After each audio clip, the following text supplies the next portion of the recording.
Hello student, physics की online class में आपका स्वागत है। आज हम पढ़ेंगे प्रश्न बैंक से महत्वपूर्ण क्वेश्चन। कारण स्पष्ट कीजिए में स्थिर विद्युत क्षेत्र रेखा एक सतत वक्र होती है क्यों, और दो क्षेत्र रेखाएं एक दूसरे को कभी भी प्रतिच्छेद नहीं करती है क्यों। प्रतिच्छेद का मतलब था एक दूसरे को काटती नहीं है क्यों। तो ठीक है, तो ये विद्युत बल रेखाएं बनाई है। विद्युत बल रेखाएं क्या होती है? विद्युत क्षेत्र में खींचा गया एक वक्र होता है जिस पर एकांक धनावेश क्या करता है? गमन कर सकता है। ठीक है, अब विद्युत क्षेत्र बल रेखाएं जो होती है धनावेश से प्रारंभ होती है, ऋणावेश पे जाकर क्या होती है? समाप्त होती है। तो अगर ये क्या हो, विद्युत क्षेत्र सतत मतलब क्या होता है? सतत वक्र बनाती, मतलब ये देखिए लगातार एक सतत वक्र बन रहा है। ठीक है, क्योंकि यहाँ पर विद्युत क्षेत्र है। अगर मान लो असतत वक्र हो, यहाँ पर लाइन नहीं बनाऊं, तो यहाँ विद्युत क्षेत्र होगा, यहाँ नहीं होगा, यहाँ विद्युत क्षेत्र होगा। तो ऐसा पॉसिबल नहीं होता है कि उस क्षेत्र में किसी पॉइंट पर विद्युत क्षेत्र और किसी पॉइंट पर विद्युत क्षेत्र ना हो, तो ये संभव नहीं है। तो यदि विद्युत क्षेत्र रेखा असतत होगी तो जिस बिंदु पर वे टूटती है, मतलब जिस बिंदु पर भी वो क्या करेगी? टूटेगी, उस बिंदु पर विद्युत क्षेत्र अनुपस्थित हो जाएगा, जो कि संभव नहीं। अगर इस पॉइंट पर पूरा विद्युत क्षेत्र है तो पूरे पॉइंट पर इस डायरेक्शन से इस डायरेक्शन तक पूरा विद्युत क्षेत्र होना चाहिए। ठीक है, ऐसा नहीं कि यहाँ पर विद्युत क्षेत्र हुआ, यहाँ नहीं हुआ और यहाँ वापस आ गया, तो ये पॉसिबल नहीं है। इसलिए विद्युत क्षेत्र रेखाएं जो होती है एक सतत वक्र बनाती है। ठीक है, अब सेकेंड क्वेश्चन देखते हैं।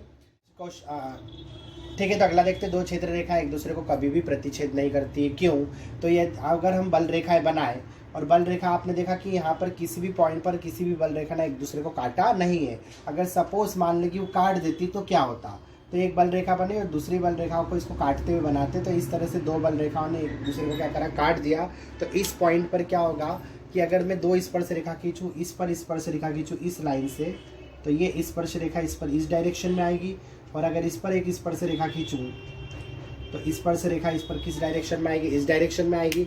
अब यहाँ पर क्या होता है? दो डायरेक्शन आ गई एक ही पॉइंट पर, मतलब विद्युत क्षेत्र यहाँ पर दो दिशाओं में लग रहा है, और दो दिशा एक ही पॉइंट पर दो दिशाओं में कभी भी विद्युत क्षेत्र नहीं लगता है।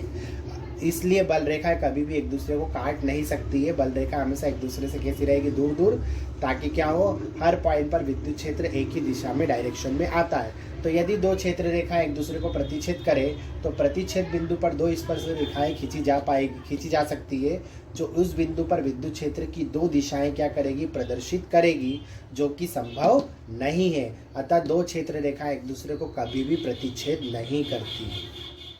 तो उम्मीद है आप समझ गए होंगे कि दो स्थिर विद्युत क्षेत्र रेखाएं सतत वक्र होती है क्यों, और दो क्षेत्र रेखाएं एक दूसरे को कभी भी प्रतिच्छेद नहीं करती क्यों। तो अब मिलते हैं अगले वीडियो में, तब तक आप पढ़ते रहिए। Best of luck for your exam.